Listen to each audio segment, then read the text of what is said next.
All right, George Papadopoulos, I appreciate it as always talking to us this morning. Thank you for your time. Thank you so much. You got it. Bring our panelists really quickly if we can. Bobby Eberle, PhD, Republican strategist and host of 13-Minute News Hour, joining us live, as well as Jennifer Kearns, host of All America Radio and contributor for the Daily Caller on the Hill. Bobby, Jennifer, thank you so much. Jennifer, really quickly from you, one of the interesting takes, if you could, interesting points you heard from Bobby, or I'm sorry, from George. One of the things that stood out to me is just what the president will do with the remaining days in office. What are your thoughts, Jen? Well, I agree with George. I don't think that we're going to see martial law or an insurrection act. In fact, you know that I admire President Trump very much, Sean, but I think the time for that would have been last summer when the left wing of the Democratic Party actually rioted for 109 days. I actually think, and I say this as someone who's lived and died at the ballot box for the last 15 years, I actually think if President Trump would have invoked the Insurrection Act last summer, when BLM and Antifa were burning American cities, shouting people off of their sidewalk, restaurants and the like, we actually would have had a different outcome in November. I do think that, especially among women voters, they are big law and order fans. And I think the fact that President Trump didn't do that did suppress the female vote a bit on the GOP side. Now, having said that, I agree with George. President Trump, I think his number one issue right now, that is the strongest issue, is the fact that he successfully completed Operation Warp Speed to get the vaccine out to hundreds of millions of Americans. It is being botched in specifically blue states and specifically blue cities, such as New York City and Los Angeles. President Trump should hold that over the head of the Democrat leaders in those states. The fact that 65% of the vaccines that were deployed by Operation Warp Speed, the White House, HHS, and every leader that was involved in that, including Dr. Fauci, by the way, the fact that 65% of vaccines have gone unused is unacceptable. And it gives you a great preview of what the Democrat leadership of Joe Biden is going to look like. Bobby Eberle, about 30 seconds for you. Where do you see President Trump going in his remaining days in office? Does he go quietly? Does he have anything up his sleeve? Well, I hope he doesn't go quietly. And I want to echo what George said. I think this next week is very, very important for President Trump to set the tone on what comes next. Does he run in 2024? If so, I believe this week is crucial because he has just this monster list of accomplishments with taxes, regulations, trade, coronavirus, Operation Warp Speed, as was said. This is all important, but we need to bring it to put a bow on it and let the American people know, because after last week, we were looking for that final fight on election fraud to see what would happen, and it just disappeared. President Trump needs to bring the American people together, show what this legacy is, this legacy of accomplishment, and then set the stage for going forward. All right, guys, stick around. Our panelists are going to be with us through this entire hour. Bobby Eberle, Jennifer Kearns, thank you. And welcome back. New York Governor Andrew Cuomo delivered his State of the State address yesterday, telling residents that he intends to reopen the state's economy in a safe way despite the uptick in confirmed corona cases.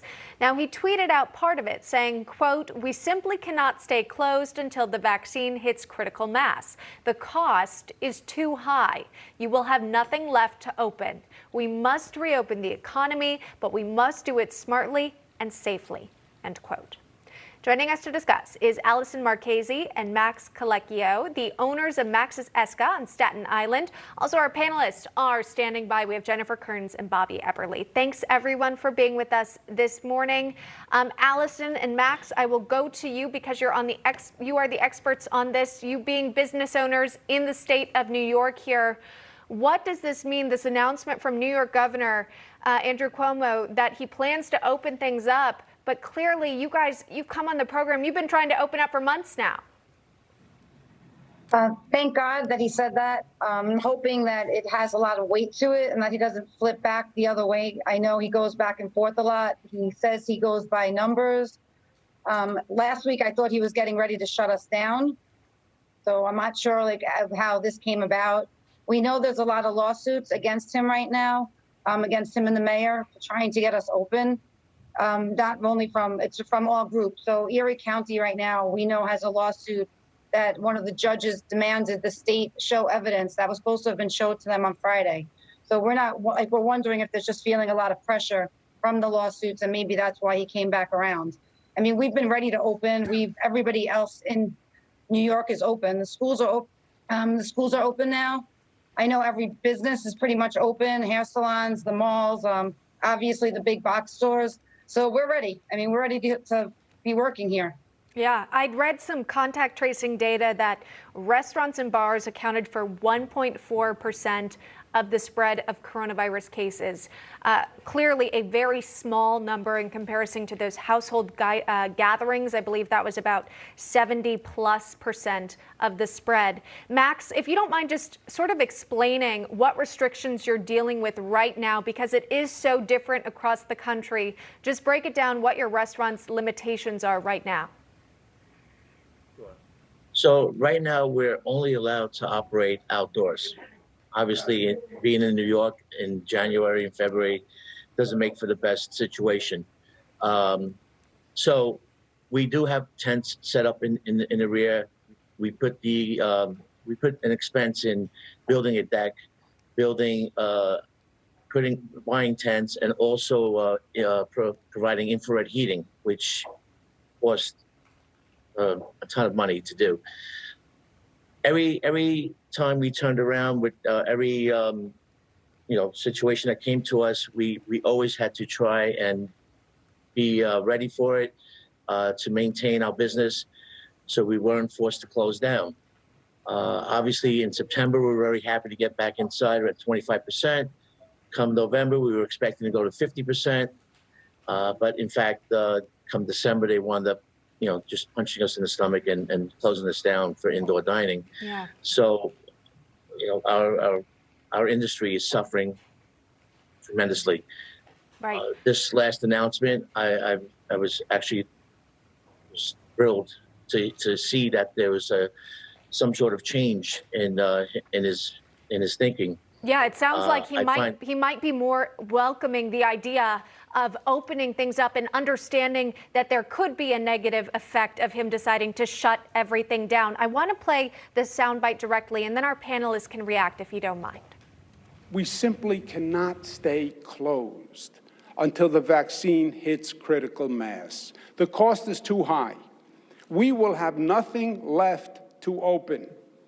We must reopen the economy, but we must do it smartly and safely. Bobby, I'll go to you. There might be nothing left to reopen because of some of the restrictions that the governor himself put in place. Right.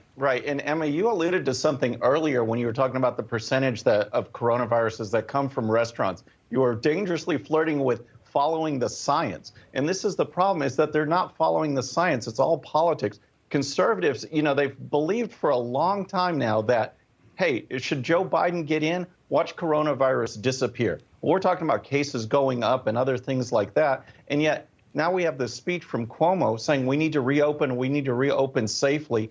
I mean, there's no science here. I think it's the threat of the lawsuits. It's the politics involved. Now they just want to move on when coronavirus, COVID-19, was such a wedge issue, such a way to attack President Trump. Now that that's done, now they do want to move on. They want to get the economy going, enough of destroying their own state. We'll see what really happens, but this should have happened a long time ago because they're definitely not following the science. Yeah. And you've got businesses who are shutting down or relocating to different states completely. Jennifer, I know you're based on the West Coast in California, where you are seeing a lot of people just packing up and moving for other opportunities where states are more open. Yeah, in fact, the restaurant owners in Los Angeles I talked to would actually be jealous of the New York City owners. At least you have outdoor dining on a sunny day, 80-degree weather in Huntington Beach. You can't sit on a patio and even eat your takeout. I mean, this group of people, the restaurant owners and the entrepreneurs and the mom and pop shops in this country, have been among the most battered and bruised individuals in the year 2020. Think about this. Last March 15th, I think it was, the restaurants were shut down in New York City and went to takeout only. It's been almost a year. It's hard to believe, but it's been almost a year that happened. And Yelp reports that 65% of those will never come back. Those restaurants will never come back. Boy, I tell you, if I'm going to aspire to have some squad goals here, it would be people like these restaurant owners, because they are tough if they've been able to survive the last 10 months. You also look at my friend Andrew Gruel out on the West Coast. He has raised over $150,000 for restaurant workers and restaurant owners. So the silver lining here is that we're finding out who the tough people are in America, who the real wolves are in America. And boy, I want them on my team going forward. Well, stop by Max's Esca on Staten Island. Allison and Thank Max, you. they are ready. And we appreciate you as always joining us on the program. Best of luck to you guys. Take care. Keep us updated as to how the Thank you. reopening goes. Thanks so much.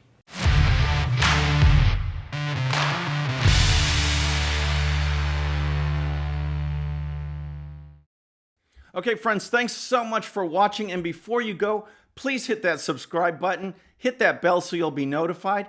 And here's a special video just for you so you can watch even more of the 13-minute news hour. And don't forget to check out GOPUSA.com for the best in conservative news and commentary. We'll see you next time.